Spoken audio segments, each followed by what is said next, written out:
Welcome to another episode of the Woman Up podcast. As usual, we're here to entertain, educate, and elevate women on this life journey. And on this week's episode, I have Rebecca Ajayi with me. Hello. Hello. Full disclaimer for this episode. So I met Rebecca like a month ago, 2 months ago. It's been, about a month ago. Yeah, we met at an event and we just got chit-chatting about loads of things, but she has been really mysterious. She hasn't sent me like any blogs or anything about her, no websites. So really, this is just going to be a conversation. I haven't prepped. I don't have questions. So it's just going to be us chit-chatting and getting to know all about her. Hi. Hello. Hello. So for anyone who doesn't know you, just let us know who you are and what you do. So, hi, I'm Rebecca Ajayi. I'm the founder of a new and upcoming app and community called Come Parley.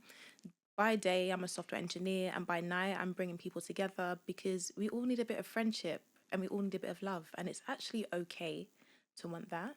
But that's me in a nutshell. In a nutshell, there's definitely more. Okay. Yeah. Which we're going to get into. So, Come Parley. I saw that when you sent me your email address, and I was like, I've never seen this before. Like, what does that mean? So, Come Parley it's a statement. It's come, let's chat. Okay. I feel like when it's come to dating or even making friends, like post school life or college life or even university, it's harder to connect with people. Yeah. It's harder to build like sort of trust and understanding between people because you don't have the organic almost playground setting, you know. People aren't as open, people don't have as much time. And then also I think about the apps and it's so easy to commodify people, right? You're scrolling and you're thinking, oh, this guy, he's 5'10", no thanks. His ears a bit fun, no thanks. Yeah. What does he do? No thank you. You know? When in actual fact, that could be the love of your life. You could be declining the love of your life because you don't like that shoe he's wearing. Yeah. Yeah. I'm like, let's strip this back. Yeah, like, yeah. It should be so much simpler. Or when I think about friendships as well, it should just be, I meet someone, have a good vibe, nice to talk to, you know, they make me laugh. Why not? Let's like try an experience together. You don't have that. We've lost the art of that in conversation. Yeah. So Come Parley is like, come, let's chat. I love that. Let's have an activity together Yeah. and let's see where this goes. No pressure though. Yeah. I love that because we had a dating, she's a matchmaker a few weeks ago, and she said, look, stop judging people on like what they're wearing or like their shoes or whatever, because she has like a whole process when she works with people as well. So she's like, they can change their style at any point, so you're just judging them based on this moment in time. And yeah, I think it's really cool. So how are you gonna like ensure that people connect through conversation and not aesthetics? Ooh, good question. So, okay, don't gasp. Okay. Right. You know, love is blind. Yes, I love it. Now, if you could do that, would you do it? Yeah, but I wouldn't want it to be televised. Fair. Yeah. You know, it is a bit weird watching them like pour out their hearts I on know. screen. And like, Yeah. I hear you. Yeah. You know? And I get really invested. Do you watch the US ones? Yeah. Yeah, so there's a guy, I think his name's Tyler. Okay. And from the latest one, and Okay, it's just come out that he had like he has 3 children, but he didn't say it during like the interview process. So I get now like really invested and really emotional whenever I see anything about this, because I'm like, no, he didn't say that, he didn't say that. So I think like the televised version is just like, it makes me too emotional. Yeah, I get it. To be fair, okay, that wasn't even the first iteration. Do you remember Blind Date? Yeah, I used to Yes. watch that on Saturday nights. Cilla Black, loved her. Listen, both of those shows just teach us 2 important things. Okay, one, it's all about what's coming from within someone. Okay? And 2, stop focusing on what they look like. And don't get me wrong, I feel like you need to be attracted to whoever we're talking to. Like, it's just a given. But then have you found that sometimes the more you connect with someone, the more attractive they become? And that happens quite a bit. Yeah. You know? And I think you said something really important where said, people can change from any given moment. Yeah. Do you know? Yeah. So, as the matchmaker said, actually, we are basing our things on superficial kind of aspects. And back to your question, we're taking away photos initially Okay. when you get into the app. Yeah. Right? So it's voice note only because we love a good They're gonna voice note. I can see the guys putting on their like bedtime voice. You know what? There's nothing like when you're first talking to a guy and they record that first voice note and it's extra deep, extra bass in that voice. Yeah. So you don't sound like that, be real. Yeah. But I feel like you miss so many nuances when you type. You know, you're here putting your own tone on things and the tone's completely different. You know, when it comes to language as well, I've always found it hard to pick up other languages. Yeah. I find it easy to read. I don't know about you. I like reading, yeah. Yeah, like can read in French. Yeah. I can read in French. Okay, I understand my mum's native tongue, Yoruba, and read a bit of Spanish as well. But when it comes to like speaking, especially where I feel like I've got a very London accent, it's so flat. And What do you mean flat? the British like dialogue is so flat. You know, there's no like expression. yes. There's no like Spanish. There's like yeah. I know what you mean. You know, Yeah. and you can say one word, but the way you say it means different things. And I feel like that's text. You know, we say things and we're reading things, but it can mean different things. You can't miss that with voice. You know, and I want to bring that back to conversation. Yes, voice note me. Tell me that you've burnt your rice. Okay, tell me that. Absolutely. What do you mean? Yeah, tell me what day you're having. Give me all the details. Okay, yes. Your line manager is annoying. Yes, tell me everything. I want to hear it all. I want to hear the expression. Yeah. I need to hear you sigh. Okay. You know? Like it's an exchange. Yeah. That's what we need. Okay, bring back that because we're really tired of the hey.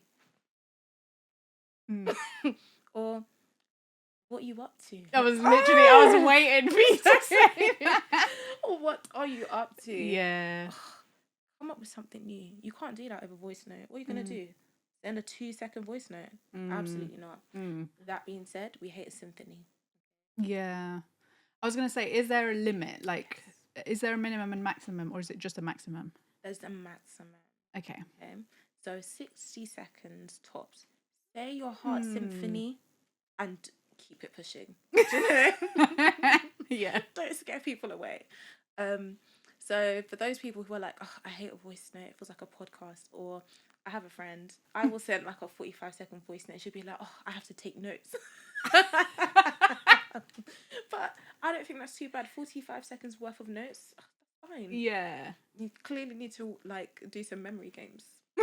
Yeah. Brain training. Absolutely. Furthermore, you've reminded me I do need to do them. Yeah, me too. Just keep it going. Literally. Yes. Okay, so I want to talk more about the app, but what made you come up with this? Ooh, okay. So just a bit about me. I wasn't always in software engineering. At one point, I was actually a teacher. So I studied architecture and engineering, went into teaching, and I loved it, just in terms of building relationships with the kids, with parents, with like other teachers. Like teachers are the most liberal people you're going to meet. You're going to meet a diversity of people. I love it there. But then everything they say about teaching is absolutely true, just in terms of the workload, in terms of like the stress, the pressure.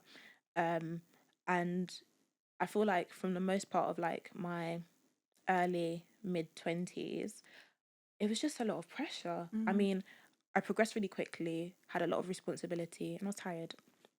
So I think I had a bit of a quarter-life crisis. Oh. And I was like, I need to get out of here. Yeah. This is the absolute ghetto. But you were teaching secondary school? Yes. What were you teaching? Maths. Oh my gosh. So it was maths. I love maths. I'm a STEM girl at heart. Yeah. Right? So love maths, loved the kids, but didn't like the stress. We had COVID, obviously. I did COVID in teaching, and it was a lot. And I know there's the traditional views of parents, right? Like parents are too domineering, they didn't let their kids, be whoever they wanted to be. But I feel like we've gone the polar opposite now. Oh, And really? now you've got parents who are like, well, I don't have time to do X, Y, and Z. And it reflects in like the life the kids have, you know? So that was an added pressure because you're not just a teacher, you're a social worker, you're a parent. Furthermore, 25 and a parent to 16-year-olds? I think not. Okay. So with that, I left. Okay. I left. I was like at the height of my career, about to become assistant principal. Wow, check Yes. you out. We try. And I absolutely left. And I went into coding. But if you, sorry to interrupt, but if you were the assistant principal, do you still have to teach? Or you're Yeah. like running the school, no? You'd still have to teach. Oh. There's levels to it. So there's assistant principal, vice principal, then head teacher. Okay. And honestly, even the vice principals are still teaching. Even if it's a couple of hours or taking like an exam class through, they're still teaching. Teaching is one of those jobs where to do your job, you need to do the work before doing the job, right? And then there's more work afterwards. And it's the same at every level, It's not like in corporate where people say, oh, you do so much less when you get to the top. Oh, I wish. Yeah. That was a hard decision because I feel like it was a maturer stage of my career, and thinking about settling down, thinking about what the future could be. It was just a big span in the works. But then I'm a firm believer of just going after what you want and just doing it. And I always ask myself, what am I going to regret more if I don't do? Yeah. So I make sure I do that thing so I don't regret it. And I don't. Transitioned out, became a software engineer. I'm working in FinTech right now. And part of the journey was becoming a better coder. And they were like, code something that you care about. So I thought, oh, what do I care about? Monies. I said money. Okay, I'm going to make a tutoring app. And I was like, actually, I'm sick of teaching. Okay, fair. We're not going back. Yeah. We're absolutely not going back. And then I thought about the countless calls I have with different friends about this dating pool. Everybody's telling me it's cold out there. Yeah, it's such a hot topic. Yeah, it's messy out there. The streets are cold. And I'm like, but wait, you're all saying this? Who's responsible? Okay, because you're saying it about each other here. And I said to myself, okay, what would I do to do it better? So initially I wanted to do a dating app. I did like my market research. And then I realized we don't need another dating app, okay? We're actually sick and tired. I don't. You don't? Yeah. Like, I can't think about dating apps. Like, I just find them so... Like what you said, basically, that connection piece is missing. And I also think in my head now, like, dating apps have this... like, in my head, they're just hookup apps. Like, I don't think I would take it seriously. Agreed. And I feel like a lot of people feel like that across the board, which is a shame, because then despite feeling like that, people want connection. Do you know? People are like, I want to find the love of my life. Yeah. Do you know? People are like, oh, I want to find, like good people to talk to. But there's something about dating apps that don't allow for that. And one thing that I think I bring, and I think I've learned from teaching, is they will tell you, you create the climate of your classroom. Okay. And when we say that, we're saying you create the feel of that classroom, how people behave, the culture. And the apps do not create a culture that allows for you to take people seriously all the time, and then also to respect people as actual people and not as objects. Which is why we're taking this approach, So I was like, okay, we don't want another dating app.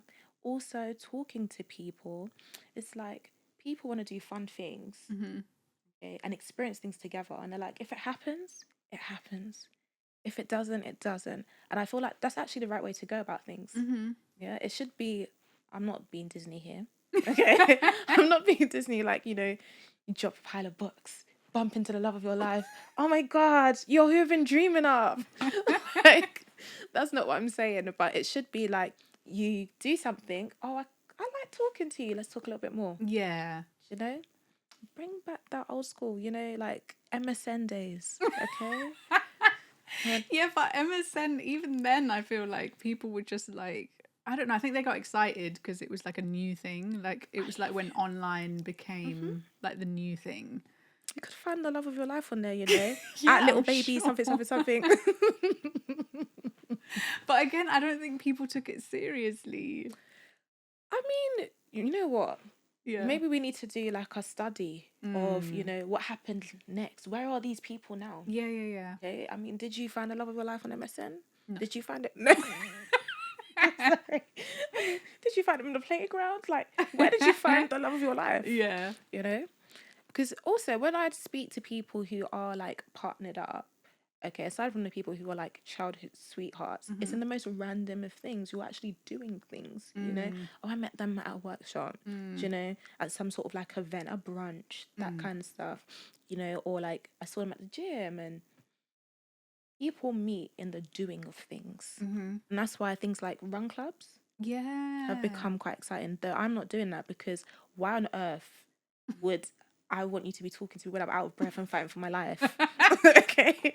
Although I've seen some like reels and stuff on Instagram of people at these run clubs, and I'm not gonna lie, the guys that are showing up there, I'm like, excuse me, where is this run club? No, but exactly the reason why I don't think I can do it. I'll just be like at the back trying not to die. Can you imagine? Like, yeah, no. Someone's trying to chat to you like, oh, what do you do, Philip? Oh, 2 seconds. just need to take a sip of my water. No. Yeah. Absolutely not. Yeah. Absolutely not. I like the idea of like meeting someone whilst doing something that you're passionate about, or even trying something new. Yes. Yeah, I like that. Okay, so let's go back to the app. Yes. So there's going to be a limit on the voice note amount. Yes. There's no pictures. No pictures initially. After like a certain amount of messages have been exchanged, then we allow for pictures. But ideally, because we're doing events as well, we want you to come to an event. Don't be pen pals. Come to an event. Our events are quite exciting. Okay, we're putting together a framework. We've got our first event next week, actually. Oh my God. Is there like an age range, or is it just anyone and everyone? To be fair, we're targeting it at like the late Gen Z, like millennial range. Do you know? The people who are kind of serious about, finding love, or finding friendship, whichever one, do you know? Either way, we've mapped out these activities down in the dark, the conversations. You guys are taking this like not seeing each other thing really seriously. That's one of them, do you know? We've even got, okay, did you ever do DOV? No, what's that? Duke of Edinburgh. Oh, Duke of Edinburgh. Yeah. You're like too cool just calling it like DOV. I love it. Yes, I did. You did? Yeah. Okay, did you love it? I don't really remember it now. I feel like it was too long ago. You know what's so bad? They were like, oh, do DOV. Like, it's so good for your CV, universities love it. Has anybody asked me about DOV? No. Does anyone care if I've done bronze or silver? Okay, for anyone who doesn't know, explain what DOV is. So Duke of Edinburgh was like a bit of a camping challenge, and then you also volunteered, right? So it was putting your time to good use as a kid. So you do it in secondary school. I don't know if they did it in sixth form. I don't think they did, but secondary school you would do it, and there was like tiers to it. So silver, bronze, and gold. Really and truly, for being completely honest, when you progressed, it was just free labor. Okay, it was just free labor for whoever would take you in volunteering. But it was good fun. You bonded with people, etc. I didn't do it as a kid. I did it as a teacher. Oh, okay. Oh, please. That's why it's fresh in your mind as well. Yeah, I really don't remember any of it. But to be fair, nobody ever asked me if I did DOV. Yeah, no one's ever asked me that. So that's a lesson to you. Schools lie to you. Yeah, they really do lie. But we've got like some really interesting things planned out. So if you like to DOV, then camping trip. Yeah, as an experience, we've got a range of things. Neon life drawing coming Oh, out, that's cool. yoga together, Yeah. just different things. Okay, which even if, let's say, you're not sure what your hobbies are, sometimes come and try new things because you never know what you're going to find or what you're good at or what you enjoy. And that's what we're trying to bring to people. Yeah. I like that. So when you go on the app, what do you see about the person? So they will have 4 prompts about themselves that they've answered. You can choose the prompts that you respond to. You can listen to what they've said. There'll be facts about them. So like any other app, there's like facts about them that you can see. You can put in your preferences as well to filter through. Okay. There's a friendship like mode, and there's like a romance mode. So you can filter through that way. And then also there's like group chats, one-to-one chats, and okay. then like spaces as well, where we put on like curated people to come and chat and for people to get involved with that. So the whole essence is just talk. It's just chatter and experiences, which seems very juvenile because it's people are dealing with algorithms and, you know, AI driven experiences that tailor it to people. But I think it's actually boxing people in as someone that's in tech, right? As a woman of color, we hear often how much tech biases happen. Yeah. And I'm conscious that, yes, we have our preferences, absolutely, right? And we should have them. But you don't want your tech defining too much the sort of people you've met. So, for example, just because you seem to talk for longer with a certain archetype or person doesn't mean that's the person you should continue to get, you know? Because the person who's going to be your next best friend or the person who's going to be the love of your life may not fit the archetype you think, you know, is good for you. Yeah. And that's excluding things like, you know, ethnicity or religion, and because that plays a part in our friendships and relationships or wanting kids, etc. But I mean in terms of like interests, definitely. Will you have I know you said you can put your preferences in, so then will the preferences be restricted? So like I couldn't put a preference of an ethnicity, for example. So you can Oh, put okay. those, but things like, for example, interests, you know, we won't restrict. You know, we have a bit of a, what's the word, deal breakers, okay, and then non-deal breakers as well. You know, so you can put in those deal breakers. If height really is a thing for you, you can put it as a deal breaker, right? Yeah, but then I feel like we're not really playing Love is Blind now. Ooh. Because it's like if I'm going to put height or I'm going to even ethnicity, I feel like if I'm going to put those barriers on my profile, then I may as well just see the picture. Not necessarily, because I feel like there's still an element of mystery. People want to know there's a person, okay? Yeah. People want to know there's a person. So those things do matter, but you don't need too much information. And I feel we have too much information. We have too much access to people without actually knowing them. You're really going to judge someone because you looked at a picture, oh, he's in a picture with 5 other friends. Which of the friends is the actual main one? Do you know? Or like, there's just too much, and we want to take that away. It should be enough to know that, let's say, if you did filter by ethnicity, okay, they're within my culture. Okay. Do you know, I'm going to get on with, well, family-wise, that might work a little bit more easily, you know, than like an interracial, you know, couple might, if that's what you wanted. But then it's not, I don't like his ears. Do you know? Yeah. It's not like, I don't like her hair. Do you know? It's nothing like that. It's just a bit more ambiguous. I feel like people need the balance between being ambiguous and then also having enough information to feel safe. Because even on Love is Blind, it's not lost on me that some of the guys will be like, so do you go to the gym? Oh yeah, of course. They're always trying to fish for information. Exactly. But I do think that some of the couples that are now together and are still together, it's with a partner of an ethnicity that they wouldn't necessarily have dated before that. Yeah. So I don't know. I just feel like I don't think that people should like cancel that out. Mm-hmm. I think if you're going to go blind, then just go blind. You know what? It's interesting, right? Okay, controversial take, right? So when it comes to dating interracially, I feel like people really need to question whether they're ready for that, right? Because in hindsight, people think, yeah, I can do it, like I don't see color, Yeah. it's easy to do so. But the nuances really pop up when you're making serious decisions. When you have to meet their parents for the first time, and then they're from a culture that you don't necessarily know, or you don't really enjoy Yeah. some of their cultural practices. For example, I'm Yoruba, okay, on my mum's side.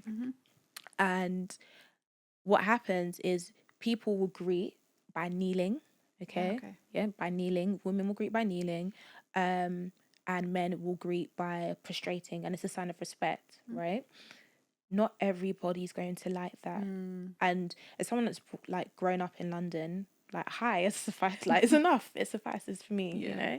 But not everybody within, let's say, our culture, that culture, will see hi as enough if you're trying to make a good impression. Good impression, yeah. And I don't know for other cultures, they might have similar kind of nuances, but these are small things, something as simple as greeting someone. And then we get into marriage. Okay, are we going to have a traditional wedding? Are we going to have a white wedding? Are we going to how are we going to raise our kids? You need to be prepared for that. Yeah. And then there's the idea that actually, as much as you love your family, some of them might have biases. And are you willing to stand up for your partner? Yeah. So when it comes to, interracial dating, I respect it both ways. I understand people who are like, I personally don't date outside my race, because I'm like, there's nuances. I feel like people are going into things blindly. And then equally, the people that do interracially date, I'm like, go you, because you're expanding your pool, But it's not something people should take lightly. Yeah. What's your opinion for your personal self? So my partner is my race. Yeah. However, I've dated, like, I've been open before. Do I think it's a little bit challenging dating outside? Sometimes. Yeah, I think it is challenging. Yeah. You won't see eye to eye. And also, just like your values and your mannerisms are a particular way, and you have to adjust to other people, culture plays a huge part in that. And sometimes you're doing something in your culture that you think is absolutely normal and it's fine, and then meanwhile, to someone else, it's like, no, that's crazy. Yeah. So, but I like being with my partner. My partner, though, he's not Yoruba. He's from another tribe. Okay. He's Igbo. Yeah. Again, there's nuances that come with that, but it's not too different, I can appreciate his culture and he appreciates mine. And there's like discussions that come with that to make sure we're making the best impression and respecting each other's backgrounds. Yeah. I do agree with you that you have to be prepared. Maybe you should have that as a disclaimer on your app. Honestly, like, please don't jump into something you're not prepared for. Yeah. And then obviously, like, having children as well. Yeah. Another big step. So it is. It absolutely is. And whatever comes with that as well. See, it's so complex. Even when I think about some of my friends who are mixed race and them dealing with identity from the younger days to like now, it's a journey for them. It's a complex that comes with itself. Yeah. And maybe not everybody has similar like teething issues here and there, but one thing that they have talked about is finding a sense of belonging, you know, or even fitting within the archetype of being a particular type of mixed race, I think that's a whole different topic in itself and worth exploring, definitely. Yeah, I was having this conversation with someone recently because I'm not mixed race, but I'm Latino, like Ooh, heritage. But I was born and raised in the UK. So it's like this weird, like, I don't feel English, like I'm British, but I also don't feel fully Latino. I get it. I'm like a weird blend of the two. And I feel like I don't fully fit into either box. So there's like not issues, but like sometimes I'm like, well, you know, Latinos don't see me as Latino because she's like the English one. And then British people are like, oh, where are you from? You're not like from here because of my hair or my skin tone or whatever. So it's like, what am I? Who am I? I don't know. Like, I don't know the answer to that, but also that's okay. It is okay. You know Yeah. what? It's so interesting because lately, I know within Black British culture, that's becoming more of a thing Yeah. because you have almost like a melting pot of different ethnicities within like our race. So you've got like Black British Caribbean, got Black British African, and very much like you say, you've grown up here, you live here day in day out, you pick up the culture, Yeah. you know, and I feel like growing up multicultural meant that you picked up wallahi. Do you know? Oh my Do God, you know, yeah. wallahi. Do you know? Swear down. Do you know what I mean? But then someone's gonna be like, well, go on. Do you know? And this is all different cultures coming together. But then they come together to create like one vernacular that is very unique to, you know, being Black British or, do you know? And when you go back home, again, to them, you're foreign. Okay, you didn't grow up with them. Yeah. You're foreign. And then you come here and it's like, yeah, but you're not really from here. Where you from? Yeah, From? exactly. Where you from? You know?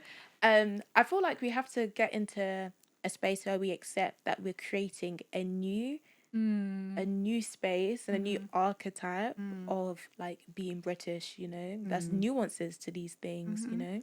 So it may not be that okay, you feel completely Latino, you know. It could be like it's a British Latino, do you know, and that's the vibe. And I'm sure that there are a lot of people who will feel the same as you, though not equally across the board, because I found that people who frequently go back to where they're from often feel more in touch there than, let's say, if you've just lived here for, you know, a number of years, etc.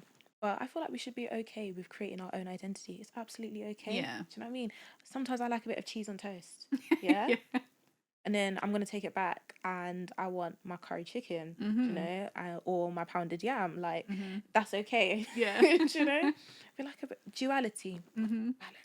But I also love like other cultures as well. That too. Yeah. That do like I like the fact that you could be anywhere in London. I might want to go to Shoom. Yeah, cheeky Indian. You know? I might stop and, you know, go to the Caribbean store. And that's what I want, do you know?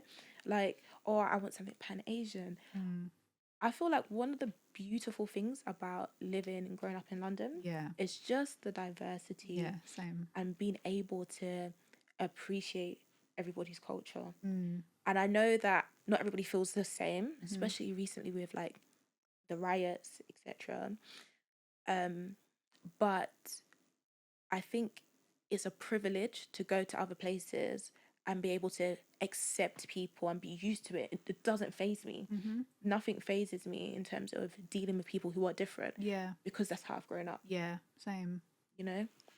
Yeah, because in the US as well, I know someone who moved from here to Texas, and she was saying something like this, that she didn't realize that in the US, although there's cultures, they're like in different pockets. So it's like this will be a Caribbean area or a Black area, and then this will be a Latino area, and this will be a white area, and there's like no mix of those areas. Okay. Whereas in London, like you say, everyone's just together and we're all like eating together, talking, like making friends. There's not much separation. I know there's definitely issues, but I think compared to other countries, or compared to the US, for example, it's just not at all the same. Like there's so much immersion here.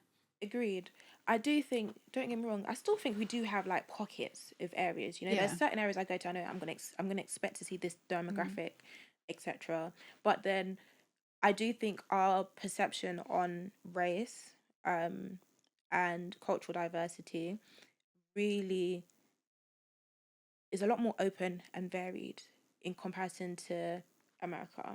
And that's because of like the structural influences that are in America that make things the way they are. Not to say they don't exist here, but not in the same way. And as we've said, when you grow together, right, and you're all going through the same similar struggles, of course you're going to merge, you know. I know people say, oh, London has got bad vibes because you'll be on public transport and people will really do anything to ignore you, yeah. you know, which I think is fine, because often the people that want to talk to you on public transport, scary. Yeah. You know, very scary. But apart from that, it's actually a very together, warm community. I agree. There's a code of conduct in London. Okay, everything that's been happening like recently, it's just negative PR. It's not true. I don't even think they're real Londoners.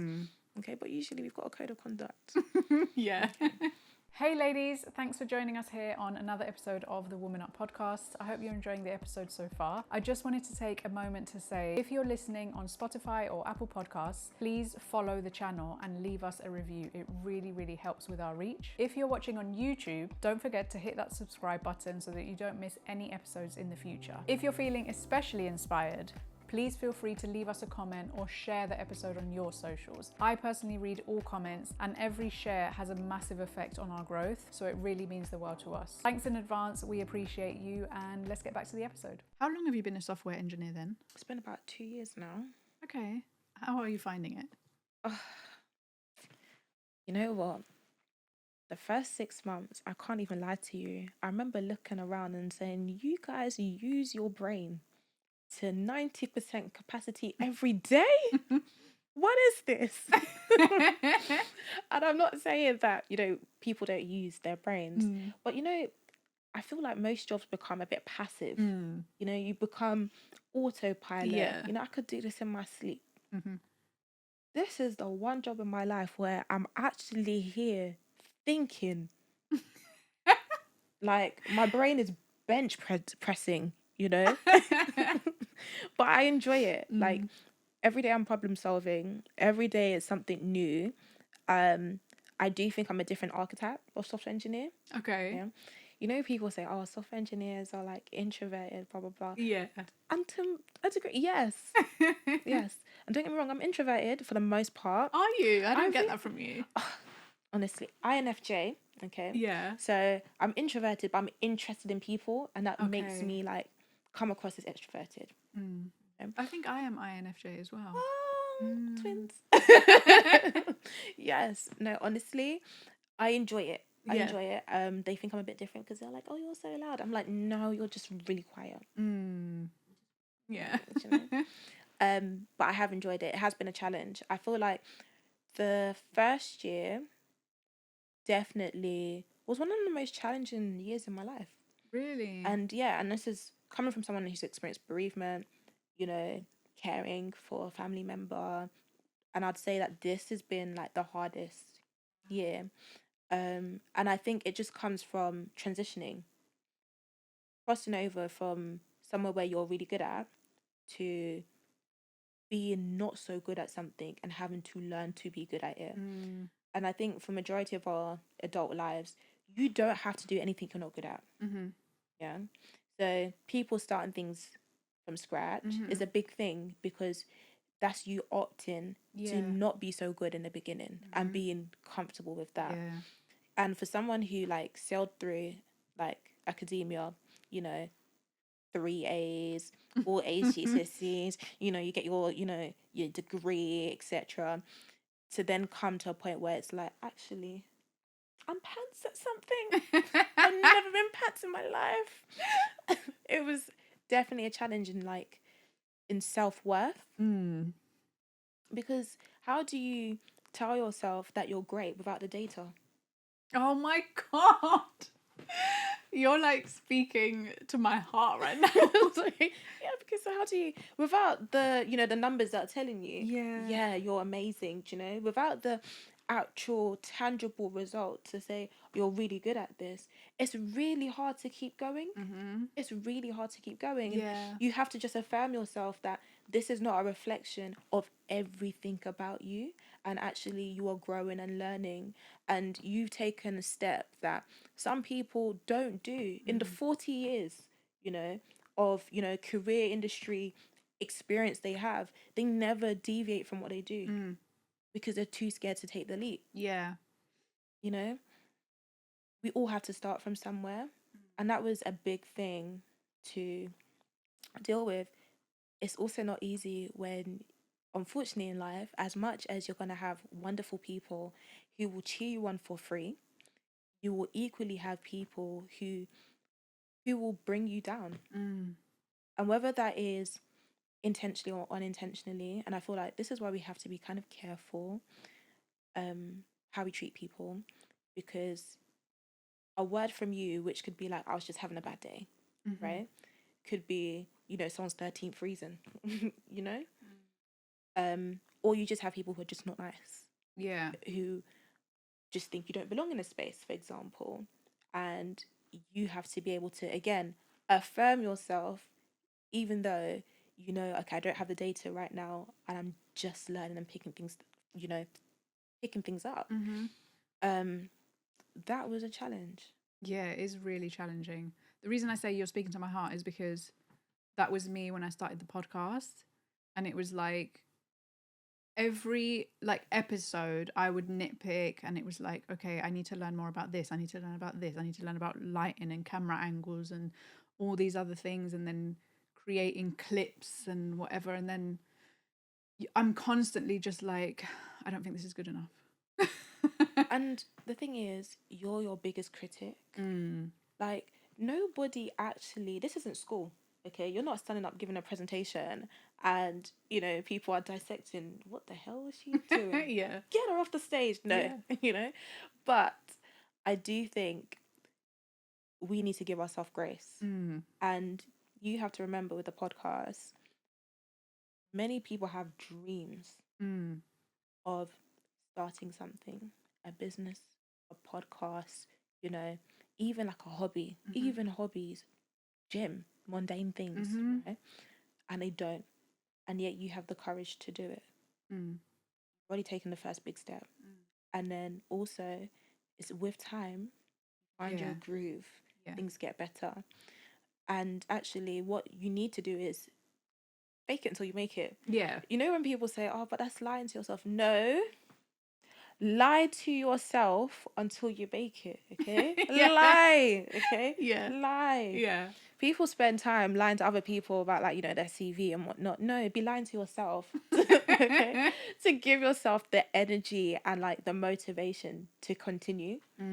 Because eventually you really will be those things. You know, I know people are like, oh, I don't believe in manifesting, blah, blah, blah, blah. Okay. Even if you don't believe in that, I do believe in just affirming yourself and affirming what you're doing. Because having worked with kids, especially teaching maths, and I've taught like bottom set maths, right? Half of the problem is us not believing in ourselves. Really? Every skill that you see is teachable. Yeah, I was thinking as you were speaking, I was like, I always used to tell myself I'm not good at maths. It's all in the thought process. Sometimes I think maybe we don't have empathetic teachers. Don't get me wrong, there's talent for things. Yeah, some people have a natural affinity. Absolutely. But everything's teachable. Okay. Everything's learnable. There's not a skill that you cannot do. So once you know that, you're just a work in progress. Like that big break, that sharpness, it's all coming. Yeah. You just have to do the thing that gets you there. I also think, I know you said, how do you persuade yourself when you have no data? But also, data takes time.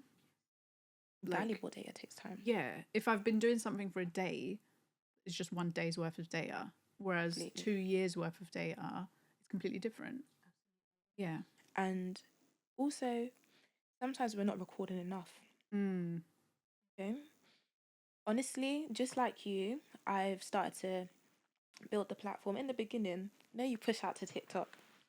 Oh my God. 100 views. Oh my God. 400 views. I'm telling you, every milestone, Yeah. we are counting it and we're celebrating it. Oh, I love Okay. that. Because, I mean, at one point, hopefully, you'll be in a space where those things don't seem to matter. Like, oh my God, we used to celebrate 1,000 views, you know? Oh. But then you have to remember at one point, you prayed for those times, Mm. you know? You hoped for those times. Yeah. So everything you should celebrate, because then it tells you you're getting better. Yeah. Sometimes we're harsh on ourselves, but we're not even acknowledging all the good things that we've got along the way. Mm-hmm. So what else do you do to like push yourself to know that you're getting there, or are you just like, I'm just gathering data? No, okay. What do I do to push myself to know I'm getting there? First things first, I continue to like put myself in difficult situations. Same. Yeah, you know when you're feeling the fear in your stomach. Yeah, listen. I feel the fear and do it anyway. Mm-hmm. The other week we were out canvassing, trying to sell our tickets, right, for the event. And obviously there's marketing online, but I was like, no, the whole point of my app is I want people to talk and I want people to be a bit more active and coming together in real life. Yeah. Like, I would be an absolute liar if I didn't put myself out there and walk the walk. I love Do that. you know? So when I tell you, I was walking around like Brixton Village, you know, the like, market. Yeah. So walking around there like an absolute lunatic. Okay. I was with my community manager. I turned to her and I'm like, I'm so scared. I'm actually so scared. Like, just approach people as they're eating their dinner and interrupt them. Yeah. And she'll be like, girl, you're not scared. Okay, get to it. Yeah. You know? And so even though I was like social anxiety through the roof, okay, scared, I'm still gonna do it anyway. Hey guys, I'm not a lunatic. Okay, I promise. Okay, can I speak to you for 2 seconds? Absolutely. You don't even have to answer. I'm gonna speak to you. Do you know? But things like that. Done a hackathon, for example. What's that? Ooh, okay. This is one thing I love about software engineering. So companies are always looking for people to innovate. Do you know? We want new ideas. We're looking for the next big things. Obviously, at a reduced cost. Because if you actually hire teams to innovate for you, it'd be expensive. So why don't we offer free pizza? What do you do? And maybe like a little prize, you know, for people to come together. We give them a problem and they think of an answer. Okay. And that's what we do. Okay. And I've won 3 of them. 3. One of them was with Google. Wow. Yes. What did you have to do? So it was a financial solution. Okay. For the cost of living crisis. And what we ended up creating, we ended up focusing on domestic abuse victims, right? Okay.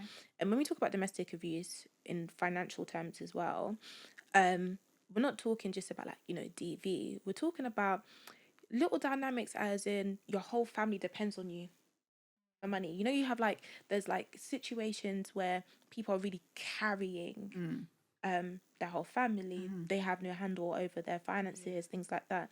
So we came up with like almost like okay, this is gonna sound a lot like a Batman film or whatever, but a mystery kind of app where it was disguised as like your calendar, yeah, calendar, normal, etc. But underneath it all, there was like a savings pot, a financial advisor with AI. Do you know? Way. I like this. And we built like a mock-up of the app and presented that, and they loved it.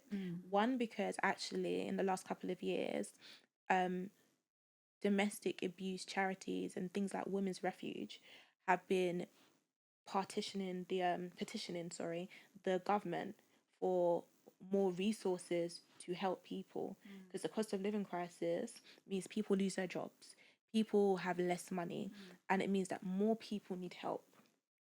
And so it's like it's a need that's growing. Yeah. And there's not enough solutions. So because it was like a collaboration between the bank and Google, they were like, come up with innovative ideas, and that's what we said we'd do, because tech should help people. Should. That. Thank you. I've only ever once seen like a mystery app, and it was one that was to hide like Where's this going? videos and photos that you don't want anyone to see. That reminds me, like, when it comes to like nudes, it's like, because you just like, upload to the cloud. No, it's just no. Yeah. Actually, that app, they were onto something. Yeah, They they were were. onto something. Yeah, I can't think of any others. Oh yeah, there is one. I don't know what it's called now, but it's basically similar to like a VPN, where again it's like the Okay. same topic, but Yeah. where you can use it to access certain sites and Yeah. it doesn't like show up in browser history or anything like that. Okay. Like, yeah. Okay. Google definitely stole that incognito mode. Yeah, but I think incognito mode doesn't like fully protect you. Like, there's still a way for you to check incognito mode activity.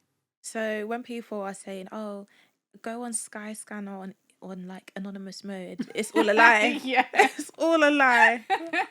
I've been secretly switching over, like, okay, when's this date? Thinking they can't see me. Yeah. Wow. No, I think there is still a way for that history to be seen. Okay, so whoever's going to bring up the app that will allow us to browse anonymously, okay, Yeah. maybe just keep it for holidays. Please bring that out. Yeah. Expeditiously. Thank you. I love this. So when is the app coming out? So the app was soft launching within our events from February. Okay. We've got like some pilot ideas. Mm-hmm. Okay. So we've got two strands that we're working on, and one is the playground social. Do you remember what I've said about going back to simpler times and almost giving you different experiences to like tap into and meet your tribe? Yeah. And then we've got the open circle, right? Because actually, question for you. Have you like decided not to go to an event because you couldn't find someone to go to it with? In the past, yeah, but now I'm like forcing myself to do these things. And I don't think enough of us force ourselves to. So open circle is about opening that circle, and it's like, come solo. Come solo, meet people, like no pressure. Like don't come with someone, because it just prevents you from actually putting yourself out there, meeting people, and actually having, you know, a solid connection. When you're by yourself, you're more likely to be approached. It's true. It's true. How many people have missed out on the love of their lives because they were with a group of people? Nobody wants to hear that. You're making me feel like I've let my love of my life go somewhere. It's okay. There's multiple. Okay. There's multiple loves in my life. Honestly. In fact, you've just reminded me. I saw a TikTok yesterday. You know those people who stop people in the street and then they're like, "Oh, are you a couple?" Oh yeah. And they're like, yeah. Okay, could you tell us the story of how you got together? Yeah. So they stopped one couple. Honestly, I gasped, because in the middle of the story, she's like, yeah, he was 18, I was 35. First of all, side-eyeing that. Like, wow. Because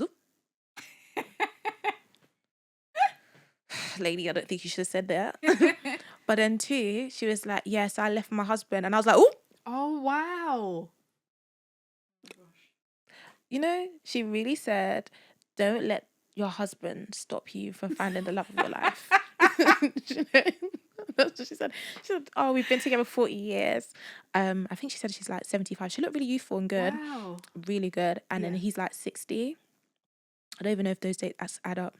Either way, she was in her 70s and he was just 60. Yeah. So people have multiple loves of lives out there. Do you know? I'm not advocating for people to leave their husbands. I was gonna say, yeah. If you're watching this, don't go and tell your husband that I told you to leave him. Okay, that's not what I said. Yeah. I'm saying they need to make a Netflix show about her life. Clearly, yes, that's all I'm saying. There's it's funny you say that about that guy that stops people, because when you mentioned Blind Date, I saw one of his clips was a couple, and they were in New York at the time. Ooh. And they were like, oh, we met on Blind Date in like 1980 something, and I was like, first of all, classic. Okay. Classic. Yeah. And then, second of all, do you see what I mean? Stop blocking people, right? Because you're saying he's too short. Okay? Stop blocking her because you're like, she didn't say she likes the gym. Relax. Okay? The love of your life could be right there. Okay? And you are scrolling past. Honestly. I agree.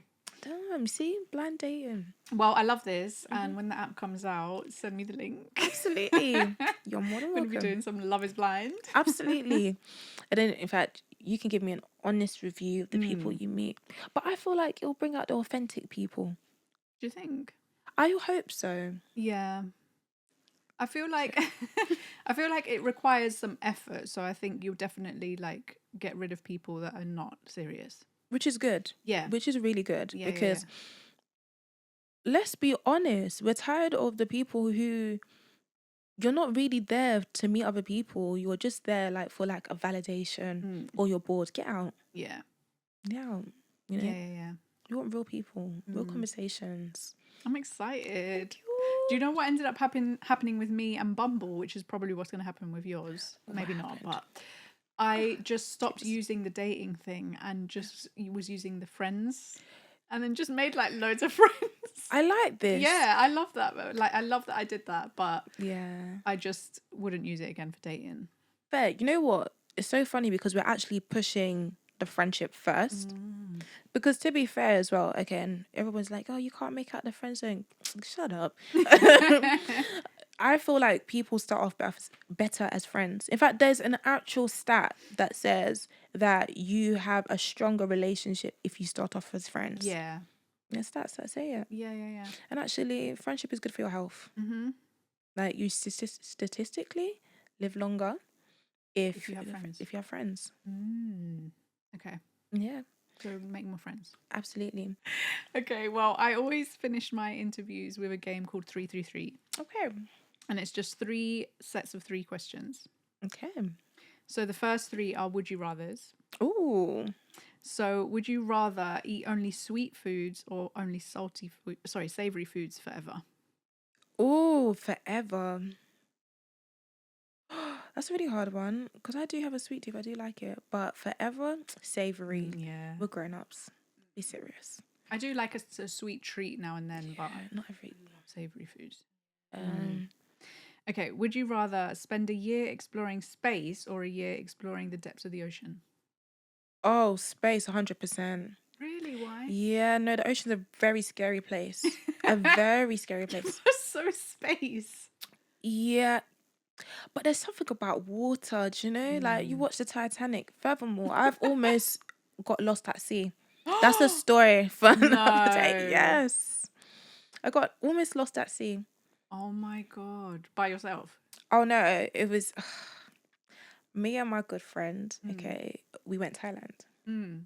And we came to, there's different parts of Thailand. Yeah. We came to like a island called Railly. Okay.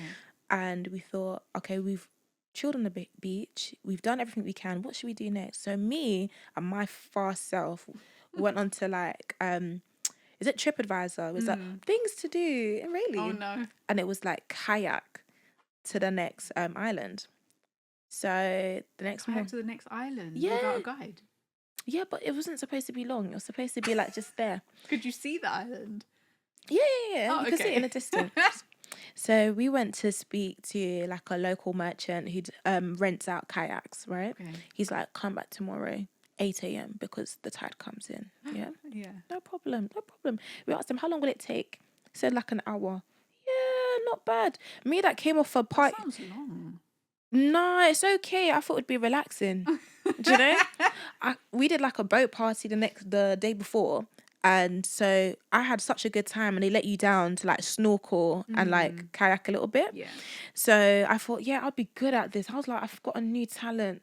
Wrong answer. So the next day we collected the little kayak. We went on the seas. Bearing in mind, I told you 8 a.m. So 8:30 we were on that boat. Kayaking. Martha. 10:45. Why are we still on the distant seas? Please. We are on the seas at 10:45. And my friend is talking about, oh, my arms are getting tired. Yeah. I was like, girl, this is not the time. Every time like a speedboat had gone by, because they're doing like the little tours, they'd wave like, woo, because they think you're doing something for like charity or something. No, we were just being dumb. Yeah. Okay, we were just on the seas. We should not be there. It was too late to turn back because we'd obviously like kayaked quite a bit. Yeah. But that place, I think there's a law in physics, like it was still far. So my friend was like, I'm about to stop rowing. I'm like, this is not life of pi. You better row, girl. And then I was like, okay, if we see a speedboat, we'll try and wave them over. Yeah. There was a speedboat that was like stationary, that wasn't too far. We were screaming SOS, but they didn't hear us. Oh no. And then there was one that was about to go past us, and they were doing the woo, and we were like, no, and we were like waving the paddles, and then we capsized. Listen, when I say, Oh my god, I shouldn't even laugh. no, but this is a bit that's gonna make you spin. So imagine we've capsized, and I'm like to my friend, Alex, I can't swim. No way. Girl. Why are you signing up to kayak for an hour if you can't? I thought it would be fine. We're in the boat. It's not that deep. We've got like a life jacket on. How far did the island look at this point? Yeah, it looked like we could reach there in the hour, but at that point, No, at that point. oh, we were not gonna reach there. Listen, we were about to be shark meat. Let me tell you that. Yeah? This was gonna be an episode of Life of Pi. I promise. Did you get there? They rescued us. They had to come and rescue us, okay? And my friend was like, kick your legs. So something inside of me, like, triggered. And I was kicking my legs. I managed to scoop up the kayak, the paddles, her flip-flops, my wet bag, everything, okay? And we got onto the boat. Now, years later, my friend's like, how did you manage to get everything? And I was like, I don't know. I don't know if there's things in the ocean that were like, get the hell out of here. Yeah. We don't want you here. Get out of here. But that's one reason why I would not go over the waters, because it's scary. Yeah, I don't blame you after that. Thank you. Very scary. I've already done it. Literally. Space next. Okay, space. Would you rather be able to talk to animals or speak every language? Speak every language. Oh, you're a absolutely. language person. Oh, yes. You know what? People talk like, oh, you know, the way to someone's heart is food. No, the way to someone's heart is language. Yeah. Have you seen like people light up when you go to another country and then you can even greet them? Yeah. You can really establish a little bit of connection just from being able to greet someone. Yeah. You know, being able to like connect with them in their language. Yeah. I love that. Okay. The next three are finish the sentence. So the last thing that made me laugh out loud was telling you about this dumb story.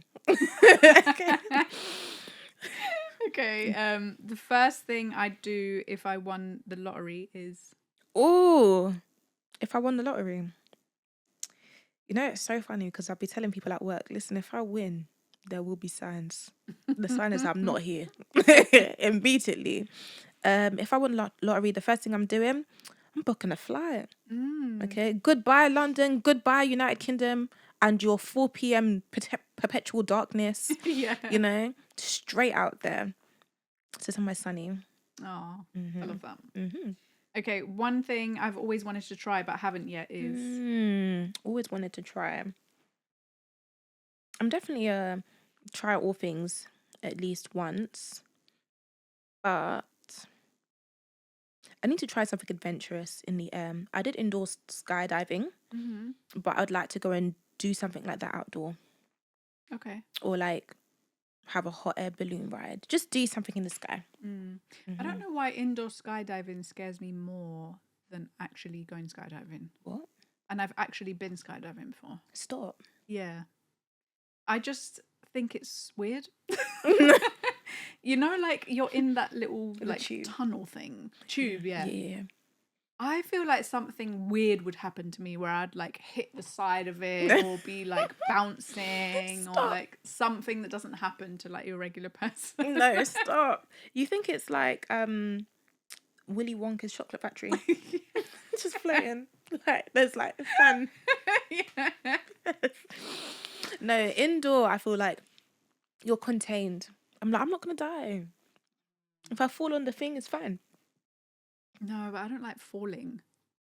Or like falling Wait. like onto something is what I'm trying to say. Wait, I don't like falling, but fell from the sky outside. Wrap it up. Wrap it up. No. But that's different because there's not like anything I can hit. It's just like Just falling. Yeah. Girl. Girl, you've got this the wrong way. Maybe I need to do the indoor and you need to do the outdoor one. Like, my insides feel like they drop when I go down a roller coaster, let alone sky. We'll see. Yeah, do it. You should do it. Okay. It doesn't, that feeling that you get on a roller coaster is only when you like tip out of the plane. Okay. But when you're falling, you don't get that. Okay. When you're falling, it's like you're looking at like everything that's around you. You're just like taking it all in. Like it's like a really beautiful experience. Okay. I want that. I feel like I'd be scared to do it initially. But it'd be good fun. Yeah, it will. Okay. So the last three are random questions. Okay. If you could live in any fictional universe for a week, where would you go and why? Fictional universe for a week. Good question. Good question, actually. Where would I want to live? I just feel like everywhere fictional is a little bit scary. Honestly, like you think about Narnia, the White Witch could come and snatch you up, do you know? And you could be on the wrong side of history. You think about Powerpuff Girls, as much as like they were superheroes, they were also like beating up one guy all the time. So, a fictional place where I could live. Does it have to be animated? No. But you know what? Take me to Bikini Bottom. I don't know what that is. SpongeBob. Oh, yeah. My God, I've never absolutely. watched SpongeBob. The extras are hilarious, right? And there's always some sort of tea going on. And actually, he lives in a pineapple. Yeah. But you don't like the ocean. Okay, but that's a different part of the ocean. A different part of the ocean. SpongeBob on land. Yes, absolutely. Okay.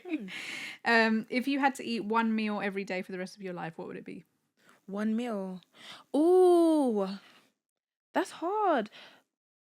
I'm very depressing, actually. I'm very depressing. You don't actually have to. Thank God. One meal. Okay, so I'm a bit of a Garfield. I love lasagna. Okay.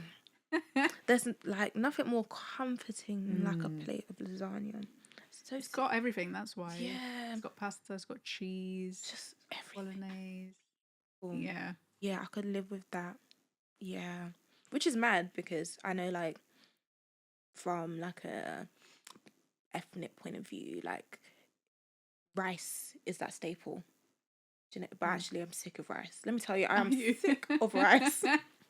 There's so many ways you can have rice, but no thanks. In fact, I've got a question for you. Rice or potatoes? Rice. Good question. Good answer. Good answer. You know, I judge people on that. Oh, really? Why? Oh, absolutely. Because I'm like, why would you go for potato over rice? Yeah, but why not? No. You know what though? Potato you can make into like so many different types of potatoes. So you can do rice. Yeah, I guess. Like rice is so versatile. She's even a dessert. But you just said you're sick of it. Yeah, but not over potatoes. Yeah, I do like rice. Exactly. You can have a rice pudding. Okay, you could have fried rice. Okay, you could have jollof rice. You could have white rice. You could have coconut rice. What? Rice is a very versatile thing. Yeah. Okay, you could get the like baked rice, you know, like the crisps and stuff. Listen, You're making me hungry. I try.